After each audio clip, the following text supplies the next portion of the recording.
What's up mga kaigang? Di ba ang sarap manood ng movies o maglaro ng games pag malaki yung screen? Kaya nga tayo pumupunta ng sinehan kasi iba yung experience pag nanonood tayo sa big screen. Pero sa i-unbox natin ngayon, pwede na nating ma-experience yun kahit nandito lang tayo sa bahay. Ito ang Wanbo T2 Max 140-inch Smart Projector. Nag-release na ng T2 Max yung Wanbo dati, pero ito sa atin yun, ito yung bago. Kaya nakalagay dito new. Mamaya malalaman nyo yung difference nito sa lumang T2 Max. Sa mga hindi familiar sa Wanbo, sub-brand sila ng Xiaomi. So itong Wanbo, part sila ng Xiaomi ecosystem. Kaya minsan may makikita tayo nakalagay Xiaomi Wanbo. Kung mga kaigang, ito yung packaging niya, nakalagay dito, you happy? I happy? Sino ba naman hindi magiging happy na magkaroon ng sinehan sa bahay nila, di ba? Tapos dito sa side yan, makikita natin, quick features lang. So meron tong autofocus, dalawang 3 watts na speaker, so parang Bluetooth speaker na rin to. Tapos meron siyang 1080p Full HD at low noise. So wala ka naman ng makikita dito mga kaigang. I-unbox na natin to. Whoop! Yun, nakalagay pa rin dito, you happy, I happy. Okay, angat lang natin. So, andito pa rin yung tagline nila, you happy, I happy. Tingnan nga natin kung sasaya ba talaga tayo dito sa Wanbo T2 Max. Galing na natin. Okay, so nandito kagad yung Wanbo T2 Max na projector. Okay, tabi muna natin dito. Meron pang manual. Tapos, free stickers. Okay, ano pa yun dito? May styro pa. Yun.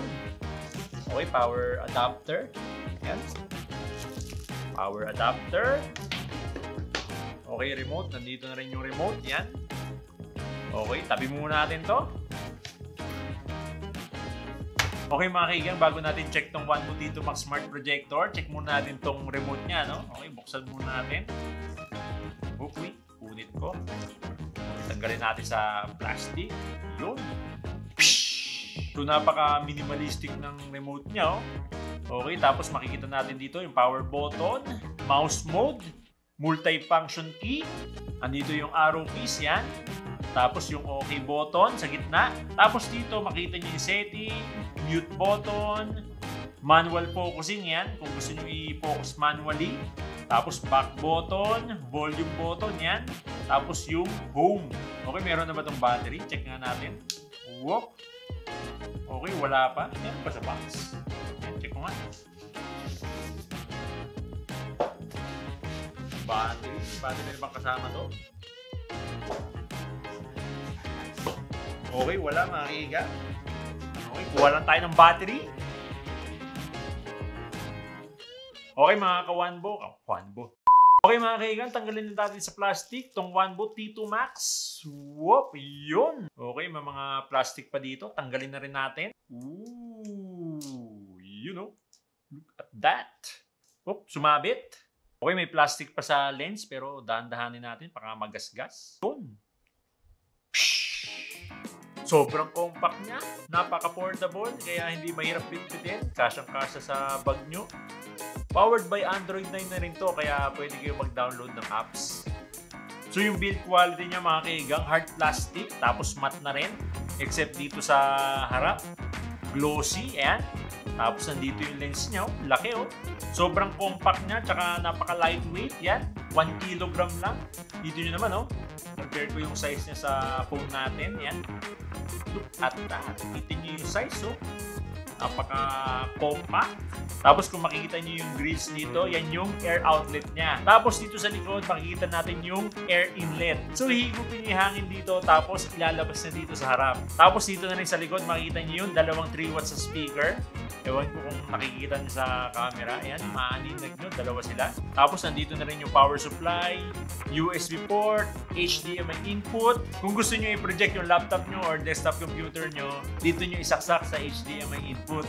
Tapos yan, yung maliit dito, yung indicator light, tsaka headphone jack. Tapos dito naman sa ilalim, yan, may rubber fitting siya para hindi dumula sa table nyo kung ipapatong nyo lang. Pero yung maganda dito, meron siyang mounting screw para pwede nyo ikabit sa mga tripod. Tapos dito sa taas, makikita nyo lang dito yung power button. Tapos meron din sila nito, itong Wanbo HD Anti-Light Curtain. Okay, buksan lang natin saglit to mga kaigang para makita nyo lang. Wow! You know, parang color gray siya. Yan. Na reflective. Yun. Look at that. Okay. Yan. Oh, reflective siya. So ito mga kaigang, sold separate dito pero yung gagamitin kasi natin ngayon yung 100-inch na projector screen galing din sa Wanbo. So i-set up na natin tong Wanbo dito Max mga kaigang kasi excited na rin ako eh.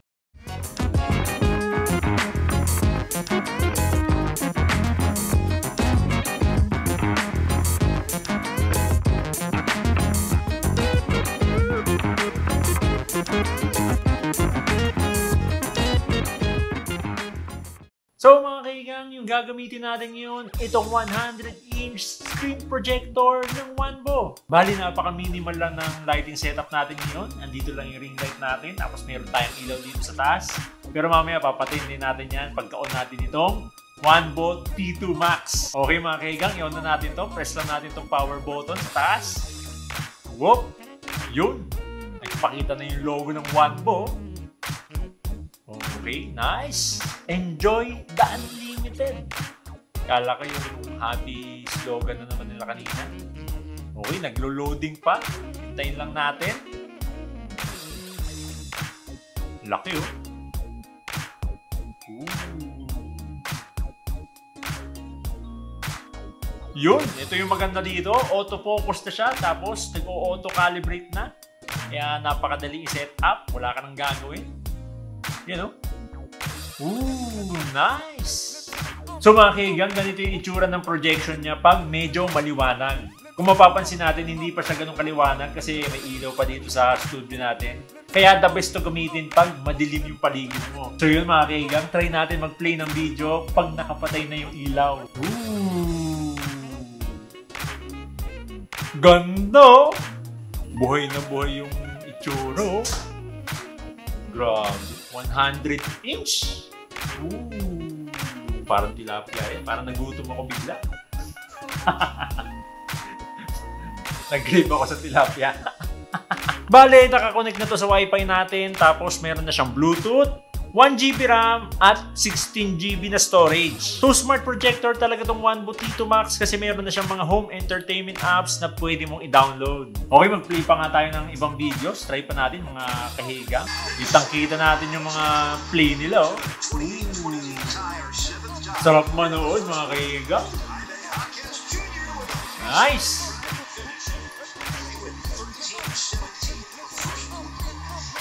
Let's go hit! Okay, nice, nice. So yung native resolution nito is Full HD 1080p. Pero meron tong 4K decoding. Ibig sabihin nun, pag may 4K video ka na i-play, i-downscale niya into 1080p. Yung iba kasing projector na pag play mo ng 4K video, blanco lang, hindi nagpe-play. Minsan error pa. So sa madaling salita, tinatranslate ng Wanbo T2 Max yung 4K video into 1080p Full HD instead na hindi siya mag-play. Meron na rin tong 20,000 plus hours na lamp life or aabutin ng 2.2 years bago mo palitan yung lamp niya. Yun ay kung 24/7, walang patayan, straight na naka-on yung Wanbo T2 Max. Pero syempre, kadalasan naman gagamitin lang natin to mga 2 to 3 hours tapos every other day lang. So approximately, aabutin ng 3 to 4 years bago mo i-replace yung lamp niya.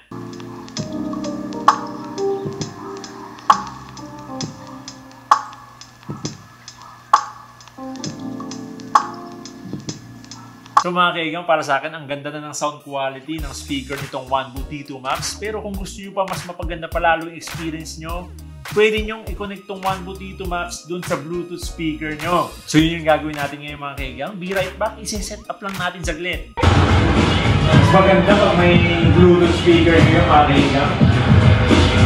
Para magmukhang nasa sinihan na talaga kayo.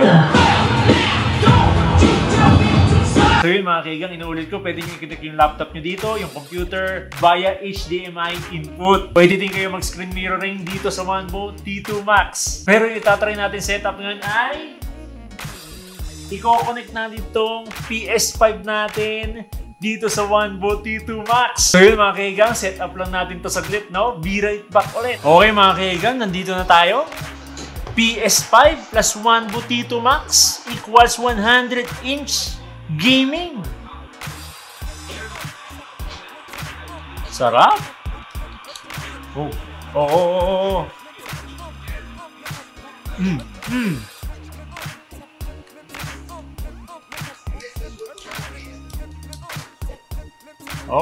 okay.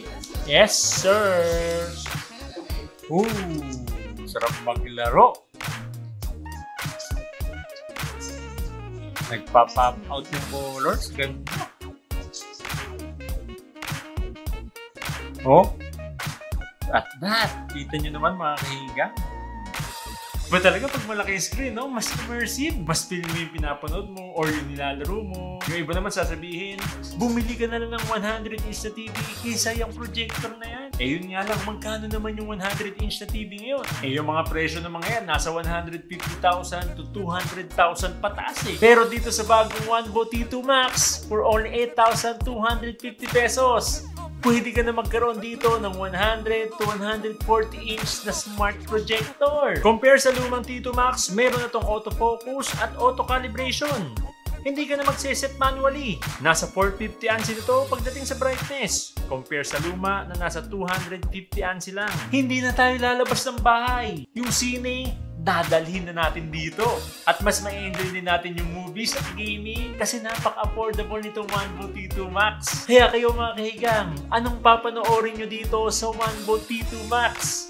Comment down below!